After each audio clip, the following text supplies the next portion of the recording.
Hi everybody, welcome to Live with Chaudhry. We're here at INTERPHEX in New York. It's the afternoon of day one. I'm delighted to catch my good friend Richard Hall, and he's got a couple of guests with him. We've got Ronald Berk, who's CTO at Hyde EC. I think that's correct. Hyde EC, yeah. Thank you very much. And also James Vogel, who's a director at the BioProcess Institute.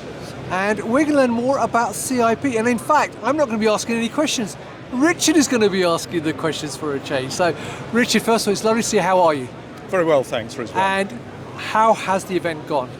Well, it hasn't gone yet. We've still got a lot ahead of us. All right, great. The morning was okay. Great, I'm glad to hear it. Now, the reason we've got Ronald and James here is because, as I said, you want to talk about CIP. But before we talk about CIP, perhaps some viewers are watching this thinking, CIP, what does that mean? So perhaps you could tell viewers what CIP means first of all. I hope the viewers know what it means. Clean in place. Right, okay. We all have an intimate interest in improving, I'd say, efficiencies in this industry. And one of the things that the industry spends a long time doing, too much time doing, is cleaning equipment. Right. So we're going to be talking about that.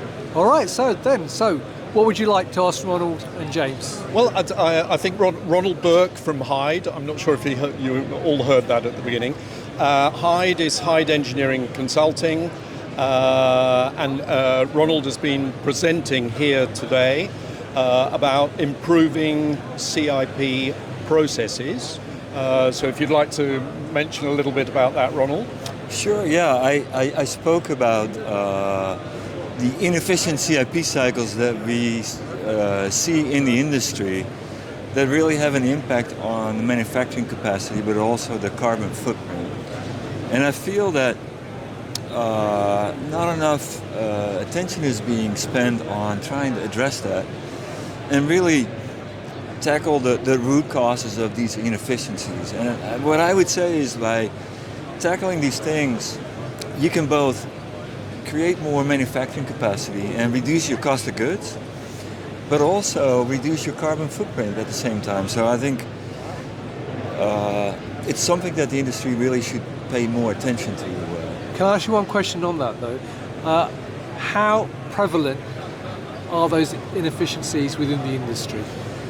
So there's several examples of projects that we've worked on in the last several years, like on a large-scale monoclonal antibody manufacturing facility, yep, where the cycles were so inefficient that after we made the proposed changes, we were able to reduce the overall water consumption by 50 to 60% in many cases.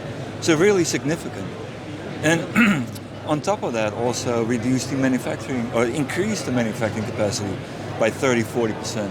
Right, so there's a lot of big bang for your buck there. Right, brilliant. So really big changes are possible. Brilliant. I think so. Yeah, absolutely. Richard, what would you like to ask James?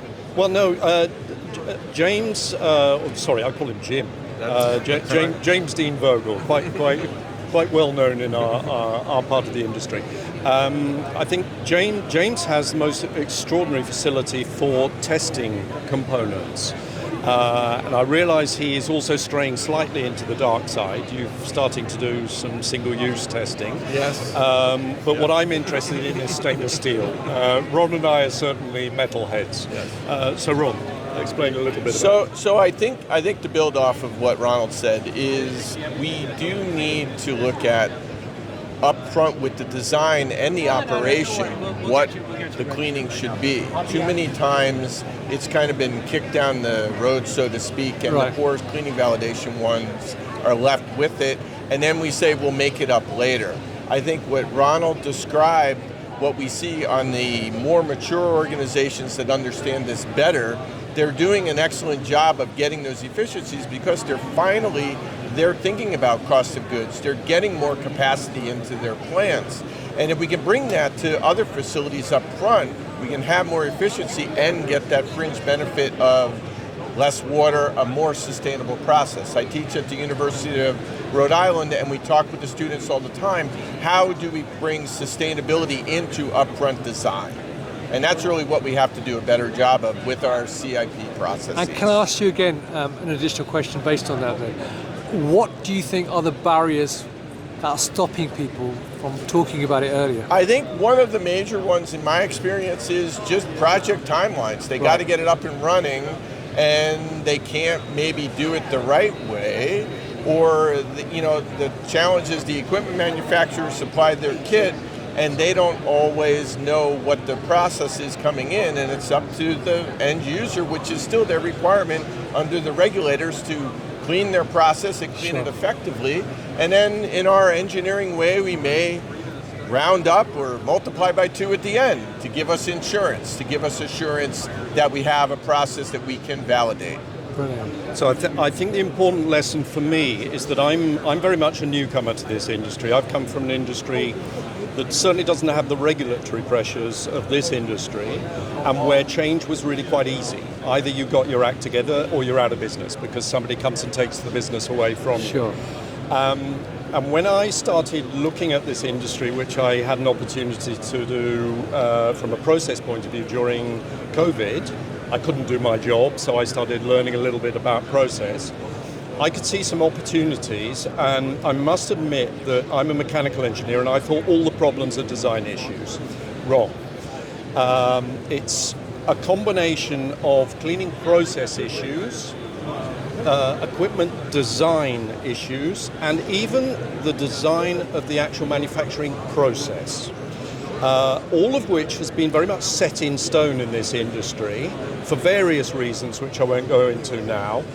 But we are trying to really go into this subject a lot more deeply in a workshop together in Toronto at the beginning of May. So if you look, it's basically an ASTM workshop. I'm leading a new standard for the design of the equipment, but I'm listening to these guys a lot because they have much more experience, and they come from another standards organization that has the most famous standard for sure in our industry, which is ASME BPE, which is for the design of the equipment, but has maybe gone less into process.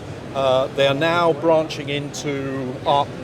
I think you call it Art of CIP, and Ronald will be presenting that at the conference, the workshop in Toronto. Brilliant. Well, gentlemen, thank you for taking time out to talk to me today, and thank you for waiting for me to do this interview. It's been really interesting. So, viewers, if you'd like to learn more about what we're talking about today, there will be a link to the Toronto workshop above this video, and also to ASTM as well, so you can learn, and any other links that they feel is suitable for you to learn more about it. So all I can left me say, gentlemen, it's lovely to meet you. I hope you enjoy the rest of your time here at INTERPHEX, and viewers, until next time, as always, stay well and stay safe. Bye bye. Brilliant. Thank you. Thanks.